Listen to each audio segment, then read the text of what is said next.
Hello everyone, this is Jotto, bringing you the HearthStone Weekly, bringing you the top decks, bringing you the top cards, and in this case, the 5 cards I don't feel have a proper place in Hearthstone.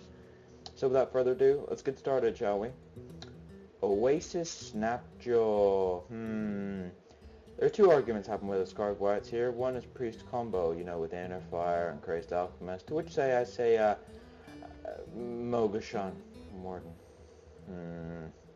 Mogashan Warden is better than Oasis Snapdrawer in this respect in every single way. The other thing that comes up a lot is Beast.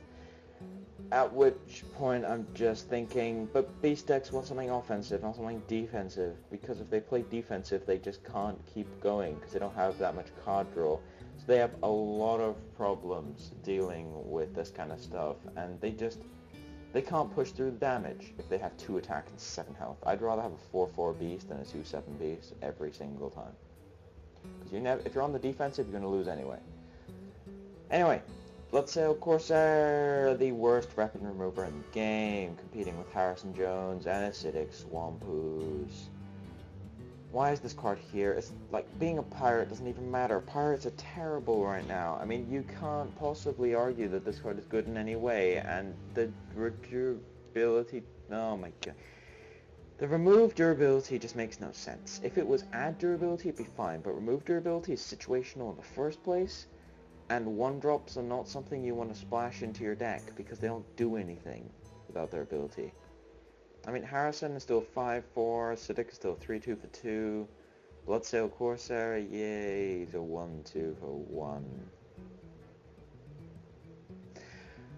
Bloodsail Corsair does his best work on turn 1 trading with their 1-drop. And that is really sad. His ability is disgustingly bad. Now, War Golem, there's a problem with War Golem, which is 2 particular cards that are both basic and both show up in Arena and both show up even more, actually, those 2 together than War Golem. So the question is, why would you take War Golem over a Boulder Fist or a Stormwind? Stormwind buffs your other stuff, Boulder Fist is more cost efficient, War Golem dies to Big Game Hunter. It makes no sense. Like, with Core Hound it makes sense because that thing's a beast. War Golem, not so much. It's just a 7/7 for 7. Yay. Kinda. It's awful. Next, Magma Rager.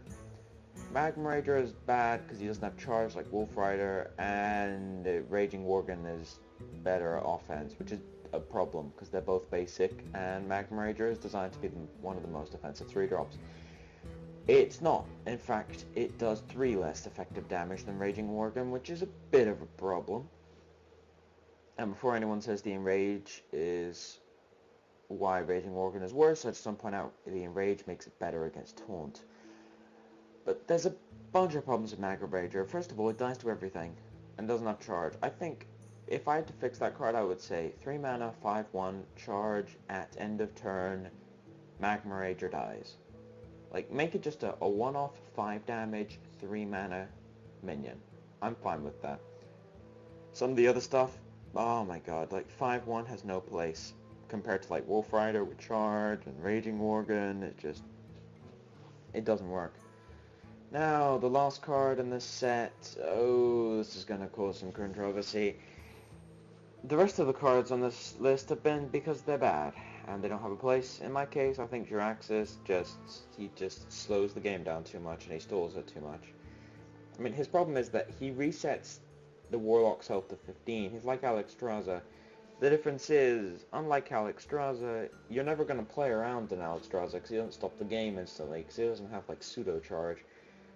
But the difference is with jaraxxus, as soon as he comes down, he has the option of summoning 6/6s every single turn and killing all your things with Blood Fury. So when he comes down, the last 9 turns have been relatively slow because the Warlock can stall the game out, and the aggro deck does not want to commit to the board on turn 6 or 7 because they know that it's just going to get hellfired, and then the jaraxxus will come down and they can't beat them.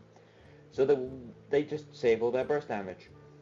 And then, as soon as jaraxxus comes down, the game ends. Because if they save their burst damage correctly, they'll just kill jaraxxus. If they didn't, they lose. It's quite simple. Blood Fury is very, very powerful as a weapon, and the Infernals every single turn is ridiculous. So either way, it's either 15 health or you die. I don't like that design. I think he's the most complicated card in the entire game, and I like the flavor of him, but he does too much to the actual flow of the game. He's not good for Hearthstone. He's good because he's part of the World of Warcraft universe. And that's about it. And I don't like jaraxxus in terms of design. I think he's really cool, but he doesn't actually help the flow of the game, and he makes a lot of people rage against Warlocks. Now, MGs Limited Brawl. First tournament I hosted. First place, Spy Shaman midrange. Second place, Bike Priest midrange. Nice to see another Priest. Third, Kara Shaman earlier midrange. Noticing some similarities here. Aki, Hunter Trap Control. Now these are 4 archetypes that have been around quite a lot. Priest, not so much. The 2 Shaman decks, oh wow. Those have been around a ton, and a lot of people were worried about it. Aki, playing his Hunter Trap Control, that's an archetype that's been around quite a bit, and I quite like it. I think some of the cards for Hunter Control are a little too powerful, some of them are a little too weak, so it kind of balances it out. But the actual archetype is pretty solid tier 1. So yeah, that works. So, first place, Spaj playing Shaman midrange. We've seen this deck so many times, I'm not going to go over it that much. It's just Azure Drake, Argent Commander, Ascension, Fen Creeper, Sunwalker, hold the game down, Fire Elemental and Windspeaker end the game, Violet Teacher holds out the game. It's pretty simple. Use the deck if you want to, it's one of the best Shaman decks out there for Limited. So yeah, go for it. Now, Bike playing Priest midrange. Again, that core of Sunwalker, Fen Creeper, Ascension, Argent Commander. Seems to be in almost every deck because it's so powerful. But he also plays some bouncing and some control, and also the Violet Teachers. Oh my god, those 5 cards are in almost everything. It's kind of worrying. But in this case, he also plays the Arcanine Soul Priest and the Temple Enforcer just to manage the flow of the game, and it's very nice. On top of this, he steals things from your opponent's deck, which is rather irritating to play against, I might add. And the last combo in this deck is essentially the Arcanine Soul Priest and Earthring Farseer. Earthring Farseer can target anything, and the healing becomes damage, so he just does 3 damage to anything. And that is a combination which is extraordinarily powerful, and is not to be underestimated in any way. Now, Shaman early mid-range, played by Kara. This was similar to Spaj's deck, but much more focused on the early game spells as opposed to the mid-game minions. Still plays Argent Commander, Violet Teacher, Ascension. I mean, we've seen these so many times with Sunwalker. But in this case, he was also playing things like Earthring Farseer, and Forked Lightnings, and Lightning Bolts and Lightning Storm. Just continuous control of the board all game. And these decks are very similar, just not quite the same. But this is, between this and Spaj's deck, I think Spaj's is slightly better, but the gap is so small that this deck can easily beat it. Now, Hunter Trap Control. The combination between Traps and Eagle Horn Bow is ridiculous. That's pretty much what we need to know about this deck. The rest is just utility and taunt. You know, silencing, dealing extra damage through Lepergnomes, drawing cards, and a bunch of taunts everywhere. Yay! That's pretty basic, and yeah, it's Eagle Horn Bow and the traps are like win conditions, and I kind of like that, to be honest. Hunter Trap Control seems to be the tier 1 archetype that originally came out with Ferrarista playing it in standard with his spell power, but now it's turned into a fully fledged trap control, and a lot of people are playing it and a lot of people love it, and if you play Hunter, this is the deck to beat. Now, top 5 neutral cards: Ascension Shieldmaster, Argent Commander, Fen Creeper, Sunwalker, and Violet Teacher. I just want to point out that most of these cards were on here before. In fact, there's only 1 card different. Another thing I want to point out is that 3 of these have taunt, 1 has charge, and they're all mid-game. Yeah, this is a bit of a problem, although a lot of people think this is just for Limited, right? Actually, Limited tends to foretell what happens in Standard, which is why it's so worrying. I think that these 5 cards will show up in Standard a lot, and that's a little bit of an issue. I mean, it slows down the pace of the game a lot, and it focuses more on mid-range as opposed to late game or early game. And I think that certain cards, at least from these, are a little too strong. And I will talk about those when we go into them. Ascension Shieldmaster played in all of the top 4 decks. Yeah. Ascension's reign continues. 3rd most played card in a row. His stats are too powerful. He has high stats for a 4-drop anyway with Taunt. That's a problem. He just blocks everything. He's reliable. He stops aggro. He blocks things late game. Good at all stages. Yeah. Argent Commander, slightly more interesting. My favorite 6-drop, also played in all the decks. Now, the combination of Charge and Divine Shield I've already talked about, and it's very potent, because you get to charge into something, do 4 damage, and then keep your Divine Shield if it was the enemy hero, it has 0 attack, or you just don't lose your minion, and he does 4 extra damage. He's almost always a 2-for-1, which means that he kills something with his Divine Shield, and then they have to kill it. Because that 4 attack hits into a lot of things, and he's pretty much always a 2-for-1, which is why he's so good. Best charge minion in the format. Fen Creeper played in every deck. Fen Creeper is Senjin's older brother. A more balanced version of Senjin, basically. He has a 9 stat total for 5 with Taunt. That makes sense compared to an 8 stat total for 4. Now, to give you an idea, if Fen Creeper was as powerful as Senjin, he would be a 3/7 with Taunt for 5. But he isn't.